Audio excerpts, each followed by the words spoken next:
Alrighty guys, welcome back to another episode of Veggie Aussie Chick.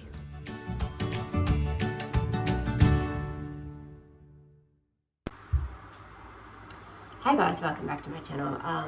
Before I get into this video, if you can hear noise, it's my fan you can see there because it's pretty hot and my neighbours are mowing their lawn, so just sort of hopefully you can still hear me over those two things.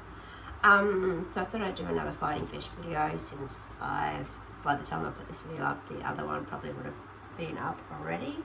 And I would have introduced you to Nellie, my new fighting fish pet. So I've just got some fun facts here about fighting fish. I think there are more than 10, but I think I've just printed off about 10. And I won't go into too much detail about each point. I might go into a little bit about certain points. I don't actually know where this website comes from. I will try and link it in the description bar below or add it onto this video at the end. So, basically number one, they can breathe air.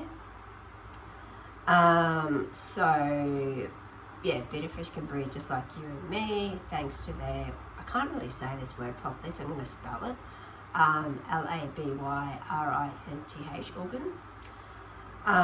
So this special organ works in a very similar way to our lungs and means they are able to breathe air at the water's surface as well as in water. So that's quite interesting.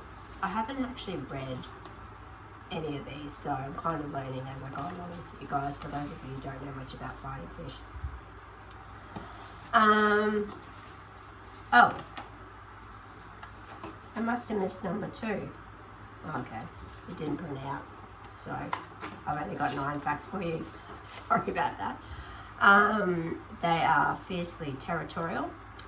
I read where you're not supposed to have 2 male fighting fish in a tank together because they could, basically, that's why they're called fighting fish, because they fight and it could lead to injury and death. But I haven't read what it actually says there, but I'm pretty sure that's the reason why you can't have 2 male fighting fish in the same tank. So male beaters in particular can become extremely aggressive if placed in a tank with another fish and usually ends up fighting, injury and even death. They're not called fighting fish for nothing. Whereas females aren't as aggressive, and I think you can have 2, pretty sure you can have 2 female fighting fish in the same tank and they won't sort of, attack each other, if that makes sense.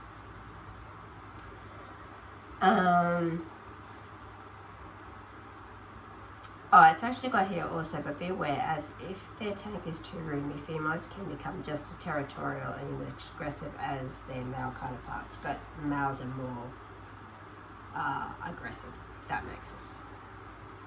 They were first discovered in Southeast Asia. I won't read any more about that. This one I found interesting because I've seen this in the last I've only had Nellie for 5 days so far as of doing this video, and I've found that Nellie creates what do they call it? Male betta fish bubble nest.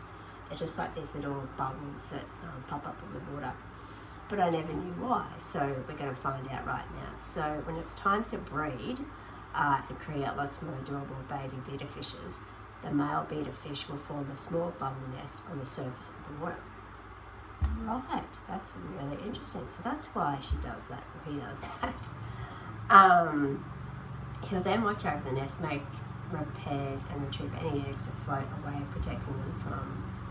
protecting them until they hatch.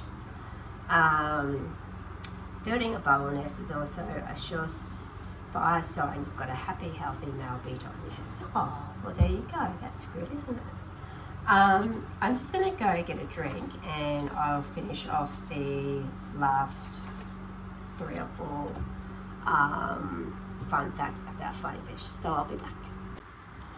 Okay guys, welcome back to the second part of this video. I've got, I was going to read you, let me just check, 1, 2, 3, 4, 5 more fun facts, but I'm only going to read you about 3 or 4.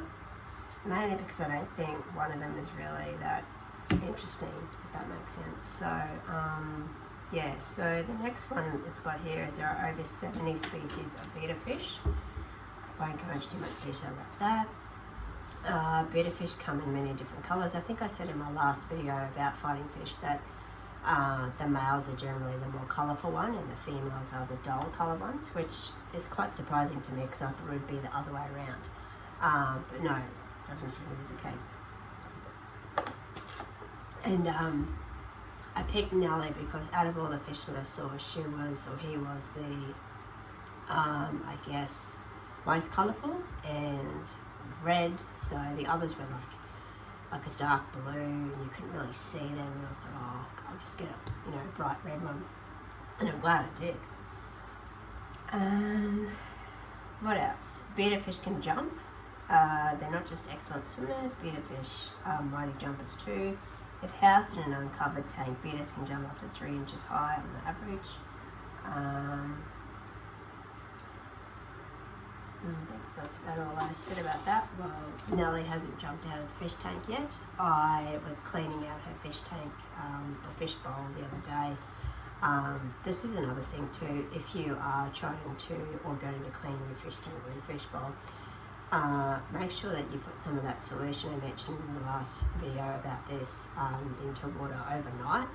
You don't have to put it overnight, but I do just to make sure, and like mixing and stuff like that. Pour your fish into that while you clean the bowl, and then pour it back in. So otherwise, if you pour it back into normal tap water, she could die, or they could die.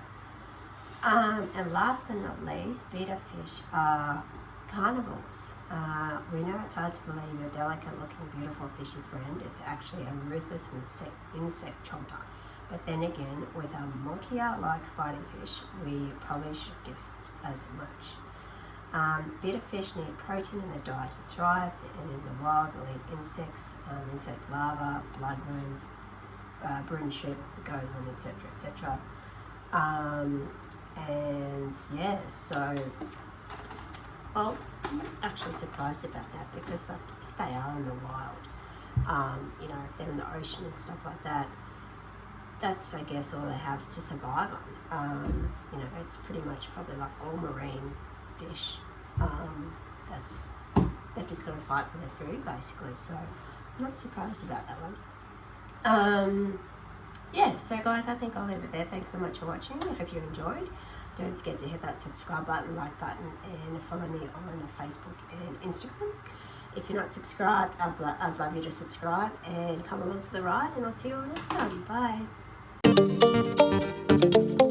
Bye.